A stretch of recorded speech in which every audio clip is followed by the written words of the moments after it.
November of 1120, the White Ship set sail from the Norman port of Barfleur. Its goal was to cross the English Channel. Aboard, 300 passengers, including some of England's most prominent nobles. And at the heart of this group was William Adelin, the sole legitimate son of King Henry I. At just 17 years old, William was set to inherit his father's throne. And with such a bright future ahead of him, the mood on board the ship was quite celebratory. But no one aboard knew that this voyage, meant to be quick and triumphant, would instead bring about one of England's darkest hours. The White Ship, it was a marvel of its time, faster and sleeker than most vessels in the King's fleet. Its captain, Thomas Fitzstephen, was eager to prove its speed to William and his noble entourage. As the ship prepared to leave port, those on board indulged in heavy drinking, including Fitzstephen himself. The revelry and excitement seemed fitting for a prince's journey, but it was this carefree atmosphere that sealed their fate. Shortly after setting sail, the White Ship struck a submerged rock in the dark waters of the channel. The impact was immediate and catastrophic. Icy seawater rushed in, and within moments, the grand vessel began to sink. Panic overtook the passengers, and in the frigid November waters, nearly all of them perished. William Adelin, in an initial attempt to escape, was reportedly placed in a smaller boat. But when he saw his half-sister struggling in the waves, he turned back to save her, and that was a decision that led to his own death. By morning, only one man survived. Berold, a butcher. He had clung to the wreckage until he was rescued.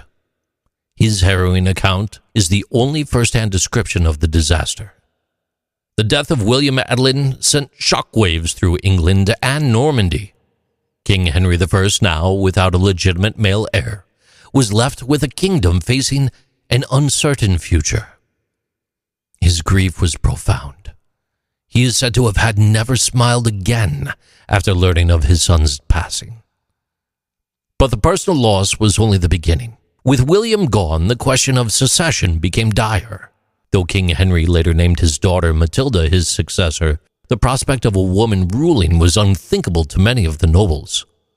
After Henry's death in 1135, the succession crisis erupted into a civil war known as the Anarchy. Matilda's cousin, Stephen of Blois, seized the throne, leading to nearly 2 decades of conflict. The power struggle between Matilda's supporters and Stephen's forces tore the kingdom apart, plunging England into chaos.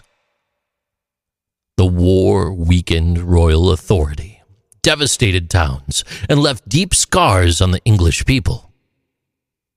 This entire conflict, this prolonged era of suffering, traces its origins back to the fateful night when the White Ship sank. The loss of a single prince set into motion a chain of events that changed the trajectory of England itself.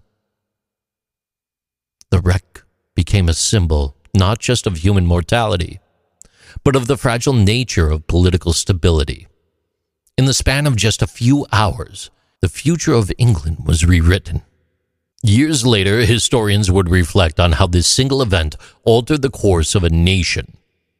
It's a reminder of how even the most powerful families and kingdoms are subject to the whims of fate, and how one misstep, one disaster, can reverberate through centuries. In the grand scheme of history, the sinking of the White Ship stands as more than just a maritime tragedy. It was a turning point that steered England into chaos, reshaped its monarchy, and left a legacy of loss and uncertainty, a disaster that changed the course of a kingdom. These are Interesting Things with JC.